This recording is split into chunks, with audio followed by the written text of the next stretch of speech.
오늘 성경 본문은 느헤미야 6장 15절, 16절 말씀입니다. 본문이 짧아서 이 시간에 읽도록 합니다. 읽으셨어도 다시 한번 보시기 바랍니다. 느헤미야 6장 15절, 16절입니다. 성벽 역사가 52일 만인 엘루월 25일에 끝나매 우리의 모든 대적과 주위에 있는 이방 족속들이 이를 듣고 다 두려워하여 크게 낙담하였으니 그들이 우리 하나님께서 이 역사를 이루신 것을 알미니라. 아멘. 지난주에 우리가 느헤미야 13장까지 말씀을 마쳤습니다. 저녁 시간 느헤미야를 우리가 지난 봄부터 봤는데 오후 예배가 없어질 관계로 느헤미야가 긴 시간 동안 집중적으로 우리가 말씀을 듣지 못하고 여러 중단된 상태로 말씀을 들어서 너무 아쉬움이 많아서 이 시간 정리하는 의미에서 다시 한번 느헤미야의 말씀을 되새기는 시간을 갖고자 합니다. 느헤미야라고 하는 역사의 한 사실 속에 있었던 이 기록을 하나님께서 우리에게 남겨주신 이유가 뭘까를 생각해 보면 그것은 허물어져가는 이스라엘 민족 공동체, 그러나 이스라엘 민족은 하나님의 부름을 받은 신앙의 공동체라고 할 수 있습니다. 비록 그들의 죄악 때문에 언약을 깨트리고 하나님은 언약에 신실하신 하나님께서 언약을 깨트린 자에 대한 심판을 행할 수밖에 없고 그로 인하여 이스라엘이라고 하는 민족 신앙의 공동체는 깨지고 예루살렘은 황폐화된 이와 같은 상황 속에서 역사는 흘러가고 있었습니다. 그런 가운데 BC 주전 445년 이미 바벨론은 멸망하고 페르시아라고 하는 나라가 세워져 있고 유다 땅은 여전히 이와 같이 지배당하고 있는 그러한 상황 속에 놓여 있습니다. 바벨론에서 이제는 페르시아로 주인이 바뀌었을 뿐이고 여전히 그들은 멸망한 지 150여 년이 지날 만큼 오랜 기간 동안 그야말로 방치되어 있는 상황이었습니다. 기적 같은 은혜로 그들은 예루살렘에 돌아올 수 있었고 성전을 우여곡절 속에 지었지만 그러나 온전한 회복이 일어나는 것은 아니고 의욕만큼 좋은 결과가 나타난 것도 아니었습니다. 그런 와중에 느헤미야라고 하는 사람은 페르시아 왕국의 고위직에 머물렀던 사람입니다. 내용을 보니까 그는 황제의 술 맡은 관원장이라 라는 직책을 가졌는데 우리에게는 익숙하지 않지만 왕의 생명이 달려있는 아주 유중한 그런 직책이었기 때문에 왕의 특별한 신임이 없이는 그 같은 자리에 오를 수가 없었던 것이죠. 느헤미야는 유대인이면서도 불구하고 이와 같은 고위직에 오를 수 있었다고 하는 것을 보면 그가 얼마나 그 사회에서 두각을 나타냈던가 하는 것을 알 수가 있습니다. 그런 느헤미야에게 갑자기 소식 하나가 들어옵니다. 그의 형제가 예루살렘 소식을 전해오는데 예루살렘 성은 무너진 지 오래였지만 그나마 있었던 성문까지 불에 타버리고 그야말로 예루살렘은 늘 황폐화된 상황에서 더 악화된 소식을 전하는 것을 듣고 느헤미야는 기도하기 시작합니다. 금식하며 기도했던 바로 느헤미야는 자기가 자기의 안일과 출세를 위한다고 하면 이미 지나온 상황이었고 지나간 역사였지만 그러나 그는 그렇게 넘길 수가 없었고 하나님 앞에 금식하며 기도하는 일에 매달렸던 것을 보게 됩니다. 그로 말미암아 느헤미야와 같은 오늘 성경과 같은 일들이 벌어지는 계기가 되었다고 하는 것을 봅니다. 그러므로 150여 년간 방치되어 있던 예루살렘 성벽 재건과 예루살렘 중심으로 신앙 공동체가 세워져가는 모습을 우리는 느헤미야를 통해서 보게 되는 것입니다. 여기서 느헤미야라고 하는 지도자의 모습을 우리가 생각하면서 신앙의 공동체를 세워가는 일이 어떻게 이루어지는 것인가를 새겨보고자 합니다. 느헤미야, 지도자 느헤미야의 특징은 그는 순종하는 자였다고 하는 것입니다. 그가 자신의 안위를 위해서라면 아마 이 일에 모른 척 할 것이고 그는 더 고위직에 오르기 위해서 애쓰고 수고하는 자가 되어야만 합니다만 그러나 들려온 소식이 지나치지 못하고 그것으로 인해서 하나님께 기도하는 금식하는 느헤미야를 보게 됩니다. 그런데 기도의 내용이 끄트머리 가서 1장 마지막에 가서 예상 외로 다른 기도 제목이 나옵니다. 주여 구하오니 귀를 기울이사 종의 기도와 주의 이름을 경외하기를 기뻐하는 종들의 기도를 들으시고 오늘 종이 형통하여 이 사람들 앞에서 은혜를 입게 하옵소서 하였나니 그때 내가 왕의 술 관원이 되었느니라.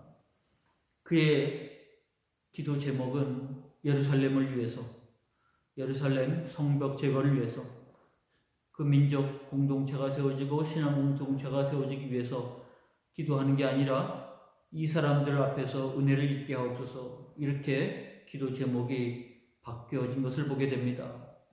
그 이유는 2장으로 넘어가서 우리가 알게 되는 것이 아마 기도하는 중에 하나님께서 느헤미야에게 그 마음, 그 부담을 더해 주신 것 같습니다. 이스라엘을 위해서, 예루살렘을 위해서 기도하는 느헤미야에게 내가 가서 그 일을 하라. 하나님이 부르심을 느헤미야가 느꼈던 것 같습니다. 그런데 자기는 스스로 의사결정을 할 수 있는 자가 아니고 왕의 허락이 있어야 되기 때문에 그 문제로 2장에 가서 그는 왕의 허락을 받는 내용을 보게 되며 그가 같이 총독으로서 역할을 감당하고 성벽 재건을 위해서 필요한 도움을 얻는 내용을 보게 되면 하나님께서 그에게 말씀하신 바에 순종했다는 것을 압니다. 그것은 그의 고위직을 내려놓고 그는 그야말로 험난한 먼 예루살렘으로 가서 그곳에서 그 일을 이루어야 되는데 150여 년 방치된 일들, 그 일들을 이뤄가는 일이 어찌 쉬웠겠습니까? 그리고 그 일을 위해서 몇 번의 시도가 있었는데 그것들을 다 무산된 상태에서 하나님께서 그 마음을 주셨고 그 마음에 느헤미야가 순종했다는 것을 보게 됩니다. 느헤미야는 바로 이와 같은 고위직에 이를 만큼 그의 능력이 탁월하고 특출난 사람이었지만 늘 하나님 앞에 기도했고 기도에 따라서 순종했던 사람이라는 사실을 우리가 느헤미야서를 통해서 알게 됩니다. 그가 예루살렘을 위해서 기도했던 그 기도 내용 속에서 우리가 그 사실을 알게 되는 것이죠. 두 번째, 느헤미야의 지도력의 특징은 목표에 집중하는 그의 능력입니다. 그가 하나님께서 주신 소식 하나를 놓치지 아니하고 예루살렘으로부터 온 소식을 붙잡고 금식하며 기도했던 바로 느헤미야의 모습을 보게 됩니다. 그의 처음 시도는 하나님의 나라, 비록 언약에 깨트리고 언약의 심판을 받는 민족이 되었지만 자신이 속해 있는 민족, 그의 간절한 기도가 있었다고 하는 것을 보면 그의 기도 제목이 분명했고 그 기도 제목을 따라 응답받는 신앙이 되었다는 것을 잘 압니다. 그는 주전 444년에 이 모든 기도의 응답 속에서 예루살렘으로 출발을 했고, 우리 태양력을 기준으로 8월 1일 그는 예루살렘에 도착해서 성벽 재건에 들어가게 됩니다. 그리고 시작한 지 52일 만에 우리 태양력으로 9월 21일에 성벽 재건을 완성을 합니다. 거의 둘레가 한 3km 정도 되는 성벽을 재건을 한 것이죠. 처음부터 세운 것은 아니고 무너진 데를 보수하면서 다시 쌓아 올린 작업이라고 할 수 있는데, 그렇다고 해도 150여 년 방치되고 그리고 시도하지 못하고 무력한 상태 속에 있는 상황에서 52일 만에 이 일을 이뤘다고 하는 것은 느헤미야가 얼마나 이 일에 힘을 기울였는지 그의 능력을 우리가 볼 수가 있습니다. 근데 우리가 보고자 하는 능력은 하나님께서 주신 바로 그의 과업, 그가 해야 할 그 일에 그가 얼마나 매달렸는가를 생각해 보게 하는 것입니다. 제일 큰 문제는 이스라엘 백성들이 의욕을 가지고 돌아왔지만, 그리고 여러 번 시도했지만 방해로 인해서 그들은 성벽 재건이 무산되고 지지부진한 상황에서 의욕을 잃어버렸다는 것입니다. 이제는 성벽 재건이 아니라 자기 살 길을 추구하는 각자 삶을 살아가는 데 있어서 매달리는 같은 삶이 되었다고 하는 것이죠. 공동체가 아니었습니다. 더군다나 신앙의 공동체도 아니었습니다. 그런 이스라엘 백성들을 데리고 성벽 재건에 도전에 나선다는 것은 무기력하고 무관심한 그들을 깨우쳤다고 하는 면에서 얼마나 큰 동기부여를 했는가라는 것을 알게 됩니다. 뿐만 아니라 주변의 반대가 얼마나 극심했는가를 우리가 느헤미야서를 보면 압니다. 특별히 북이스라엘 지역이었던 사마리아의 총독과 그리고 아람의 암몬의 총독이 결사반대하는 일들이 벌어졌는데, 그들이 이 일에 대해서 위협도 가했고 음모도 했고, 그리고 그들은 정말 교묘한 술수를 벌이기도 했고 여러 가지 방법으로 방해를 했지만, 그러나 느헤미야의 목표를 이루고자 하는 그 마음속에서는 이 모든 도전들을 물리칠 수 있는, 결코 중단하지도 않았고 위협당하지도 않았고 함정에 빠지도 않았고 달려갈 길 달려갔던 느헤미야의 모습, 그것은 그의 특별한 능력이었다고 말할 수 있습니다. 뿐만 아니라 성벽 재건으로 오늘 본문에 6장으로 나오는데, 거기서 끝나지 아니하고 7장부터 13장까지 이어졌다는 것을 보면 성벽 재건하고 난 이후에 또 다른 목표가 생겼다는 것이죠. 그것은 성벽 재건하고 그리고 이스라엘 공동체를 세우고자 했던 목적이 바로 신앙의 공동체를 세우고자 했던 것입니다. 그러므로 에스라를 초청해서 말씀 선포가 일어났고, 그리고 말씀에 순종하는 자들이 초막절을 지키고, 그리고 말씀을 듣고 민족적으로 국가적으로 회개하며 하나님의 언약에 다시 충실한 자가 되겠다고 언약 갱신을 이루는 모습으로 나아갑니다. 그러므로 느헤미야가 이루어가는 일들이 시작할 때 기도로부터 시작한 일들이 성벽 재건, 그리고 신앙 공동체를 재건하는 일, 그리고 그것을 이루기 위해서 그것은 말로만 의욕으로만 되는 것이 아니라 성전 중심의 제사장과 레위인들, 그리고 성전에 섬기는 모든 사람들의 체계가 잡혀야 되는데, 그러기 위해서는 모든 성도들이 헌신하지 않으면 이 일들이 불가능합니다.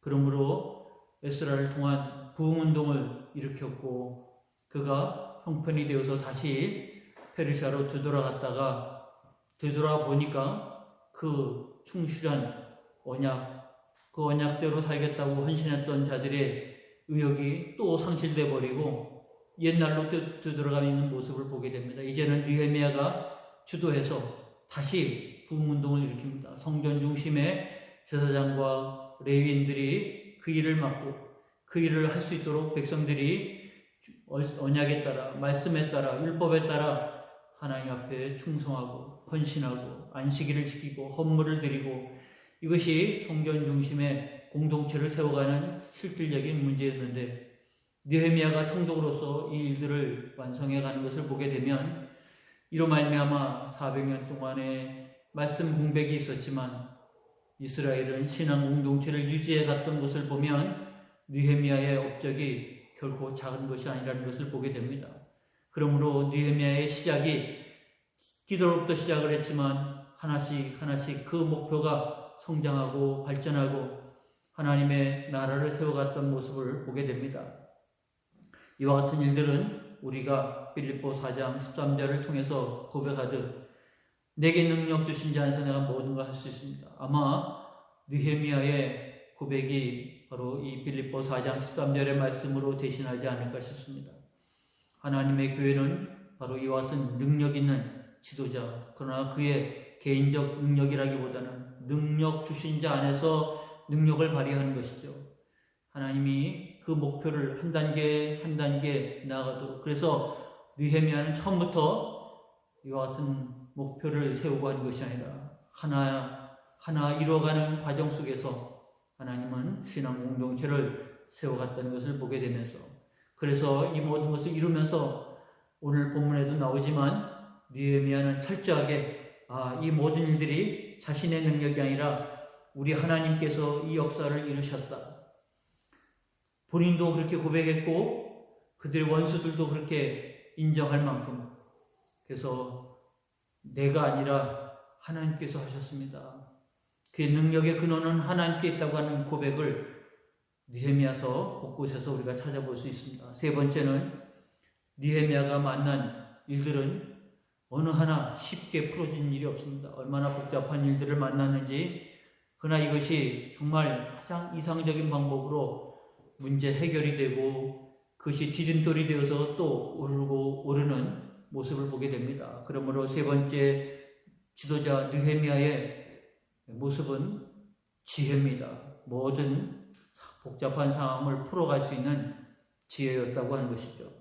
위협도 있었고 함정도 있었고 교묘한 수수도 있었고 내부 불만도 있었고 예루살렘 성이 텅텅 비어서 성을 채워 인구를 성 안으로 해서 성이 기능을 발휘할 수 있도록 하는 문제도 있었고, 언약을 갱신하는 문제도 있었고, 신앙의 체계가 뿌리 내리지 못해서 다시 흔들릴 때 또 다시 그것을 잡는 문제도 있었고, 느헤미야가 해결했던 문제들은 어느 하나 쉬운 게 없었습니다. 그러나 이 모든 것들이 하나하나 풀어져가는 모습을 보게 됩니다. 지난주에 우리가 본 느헤미야 13장, 다시 2차 예루살렘으로 돌아와서 총독의 일을 하면서 다시 흐트러졌던 이스라엘의 신앙을 다시 세우면서 그가 하나님 앞에 하나하나 매듭을 지을 때마다 했던 기도의 내용을 우리가 봤습니다.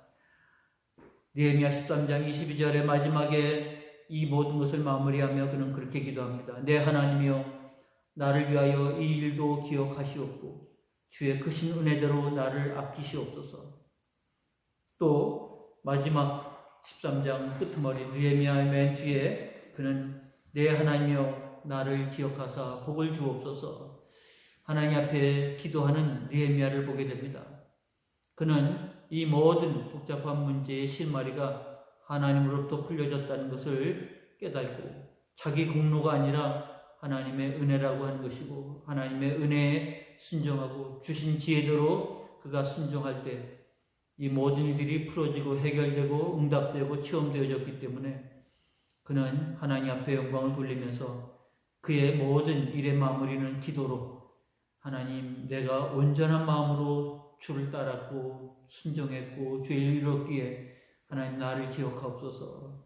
그런 느헤미야의 기도를 우리가 보게 되면 그의 세 번째 특징, 지혜가 하나님으로부터 왔다고 하는 사실을 인정하지 않을 수 없습니다. 마지막 느헤미야의 지도력의 네 번째 특징은 결단력 있게 행동하는 용기였습니다. 그는 머뭇거리지 않았고, 그리고 회의에 빠지도 않았고, 낙심에 머물지도 않았고, 그는 참으로 그 많은 난관 속에서 하나님이 나에게 주신 사명이고, 하나님 내게 능력 주셨고, 하나님 내게 지혜 주셨기에 말씀이 주어지면, 그리고 깨달으면, 영감이 오면 그는 그 일을 이뤄 나가는, 추진하는 용기를 가졌다는 것을 보게 됩니다.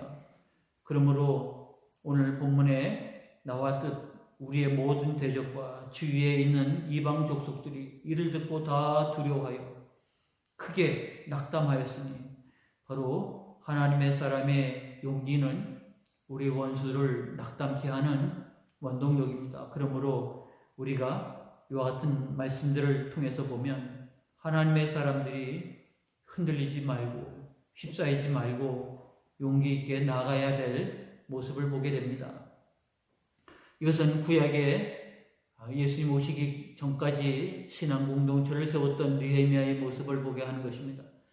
어쩌면 이것을 통해서 우리가 적용하고 깨우쳐야 할 것은 바로 신앙의 공동체, 교회라고 할 수 있습니다. 그러므로 느헤미야서를 시작할 때의 목적은 바로 교회 공동체를 바르게 세워가는 일이었습니다. 올해 우리 교회 표어가 공동체의 영성이라고 했듯이 느헤미야는 신앙 공동체를 세울 때 바로 그런 영성이 있었습니다. 자신의 명예를 위해서, 자신의 이익을 위해서가 아니라 공동체를 세우기 위해서 그는 뭐든 자신의 능력, 자신의 지위, 자신의 시간, 자신의 것들을 다 드렸다고 하는 것을 보게 됩니다. 초대교회는 그렇게 세워졌습니다. 초대교회는 교회도 건물도 없었습니다. 그리고 그들은 읽을 성경도 없었습니다. 그러나 하나님의 인도하심 속에 성령의 귀를 기울이면서 그들은 미약한 교회를 돌보기 시작을 했고 헌신했던 것을 봅니다. 바로 그런 그들의 헌신 속에 자신보다 먼저 교회를 생각하고 공동체를 생각하고, 그래서 공동체를 세우는 일에 바로 사랑과 섬김을 통해서 일을 이루어갔던 초대교회의 모습을 보게 됩니다. 오늘 이 시대는 바로 느헤미야가 필요한 시대입니다. 성벽이 무너졌습니까? 예루살렘 성이 회파되고 황폐해졌습니까? 참으로 사방에 적들이 조롱하고 공격하는 바로 그런 신앙의 공동체가 되었습니까? 우리가 이와 같은 상황에 낙심하지 말고 이것을 돌파하고 이겨나가야 할 모델로 우리는 느헤미야를 본 것입니다. 이것은 우리 힘이 아닙니다. 하나님께서 이루신 겁니다. 느헤미야도 스스로 인정합니다. 이 모든 일들이 이루어져 갔던 것은 하나님의 섭리였다고 하는 것을 스스로 고백하고 있고요. 신앙의 일은 합력하여 선을 이루는 것이 하나님의 일들입니다. 근데 신앙의 공동체 안에서 합력하여 선을 이루는 일들이 일어나야 되는데, 어떻게 보면 본인 스스로 내가 좋은 의도로, 선한 의도로 했지만 그것이 오히려 오해가 되고 공동체가 시끄러워지고 문제가 발생하기도 합니다. 내 좋은 의도가 중요한 것이 아니라 하나님 안에서 내가 순종하고 하나님 안에서 능력을 발휘하고 하나님 안에서 지혜를 발휘하고 하나님 안에서 사랑하고 하나님 안에서 섬기는 일들이 이루어질 때 내 생각과 다르지만 하나님 안에서 생각이 이루어졌다고 하면, 하나님 안에서 이루어졌다고 하면 합력하여 선을 이루게 됩니다. 그러므로 내 뜻이 중요한 게 아닙니다. 내 생각이 중요한 게 아닙니다. 내가 선한 마음으로 했다 할지라도, 좋은 뜻으로 했다 할지라도 내 뜻이 아니라 하나님의 뜻 안에서 우리가 행할 때 합력해 줄 수가 있습니다. 선을 이룰 수가 있습니다. 신앙의 공동체를 그렇게 세우는 느헤미야의 모습을 봅니다.